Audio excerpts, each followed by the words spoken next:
All right, you varmints, you've messed with the wrong guy. Hey there, guys. The media guy has returned with another movie review, and I'm gonna share my thoughts on Hawken's Breed. And yeah, you can honestly tell that this is another one of those Western movies. Now, if you're like me, you probably never even heard of this movie, or probably knew anything about it, which I wouldn't blame you. But let's not get too worried because, well, like with every VHS tape and DVD I own, there's a description. Her name was Spirit, and his first glimpse of her came as she bathed in a mountain stream. His name was Hawkin, a loner until that moment when he lost his heart to the beautiful Shawnee woman and sent into Motion One of the great adventures of the American West. Told by stepson of Hawkins' fiercely greedy rival, this epic of West combines thrilling adventure, furious action, and unforgettable impact as it tells the saga of a man who finds love and a boy who finds a hero. Peter Fonda gives a tense and stirring performance in the title role of this legendary tale scaled larger than the West itself. Okay, I'm not gonna lie. Even though I'm still not a big Western movie fan, I actually find this movie to be pretty charming and harmless. It's quite relaxing, it's thrilling, it's intense, and I do like how it takes place during the old West, sometime around the 1800s. Yeah. Now, for some reason, despite the fact that I don't know much about Peter Fonda, for some odd reason his name almost sounds familiar. And I did say almost familiar. Sorry about that. Sorry about the yawning.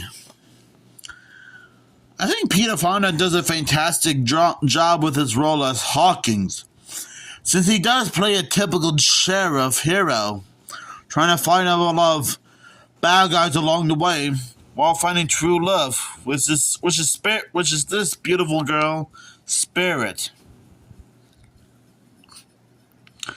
Now, I actually think this is a pretty awesome movie. Sorry if it seems like I'm having trouble thinking of anything else to say, but I guess this movie can be fun. You can tell that Hawkins and Spirit really have good chemistry throughout the movie. I guess it's love at first sight when they meet him.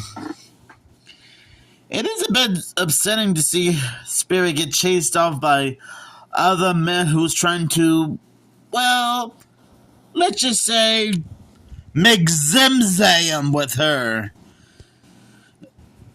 Which is also pretty jarring. And trust me, I bet nobody likes to go through that type of experience. Thank goodness Hawkins is always here to help save the day.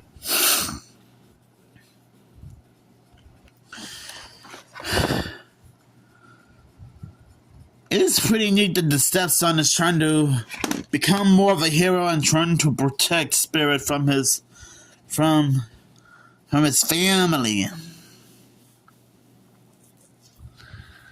I actually like how, despite the fact that we don't see too many Western buildings in this movie, I'm guessing there's like a few houses and a few farms. It does try to pay good respect to Western history, right down to the clothes.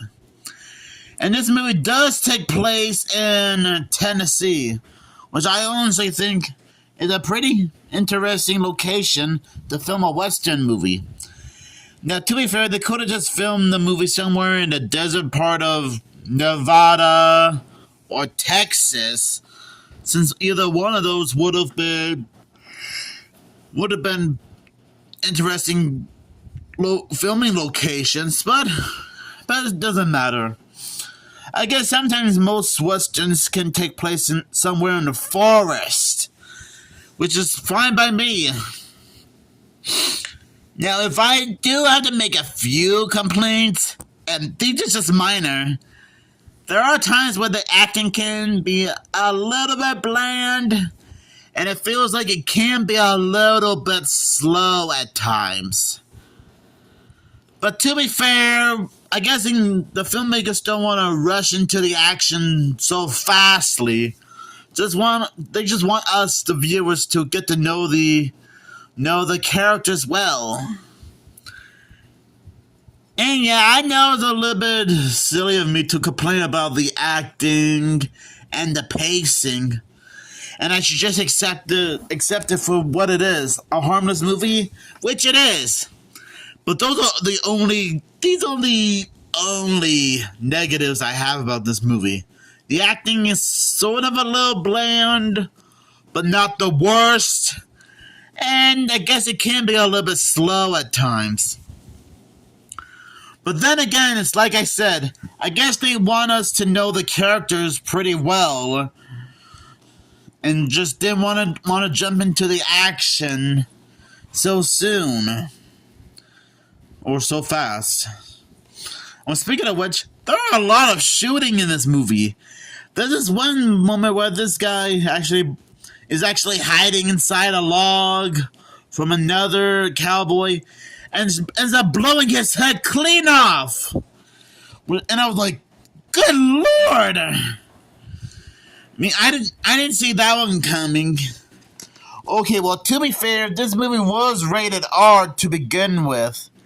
So there's bound to be some shooting, some swear words, and probably a few characters not properly dressed. So yeah, that was a bit of an intense scene. And I guess they were on the run from this vicious villainous cowboy gang, and hides out in a lady's barn, which is actually nice of the old lady to do that. So overall, I think Hawkins Breed is a great movie. And did I say Hawkins Creed the first time when I started this review? I think I must have didn't catch on. But no matter, Hawkins Breed is still a great Western movie. And I'll probably give this movie 5 tumbleweeds out of 5. Well, maybe 3.5. 3.5 tumbleweeds out of 5. So what do you guys think? Do you guys think this movie is great? Just let me know down in the comments below. And to be fair, I guess I should have looked up some clips of this movie first. But you know, it doesn't matter. It doesn't hurt to go into the movie blind. And I think this movie is fine the way it is. I'm pretty sure we do not need a sequel or reboot of this movie. Having this be a standalone movie is pretty much fine the way it is in my book. So make sure you guys have a rustling, bustling day.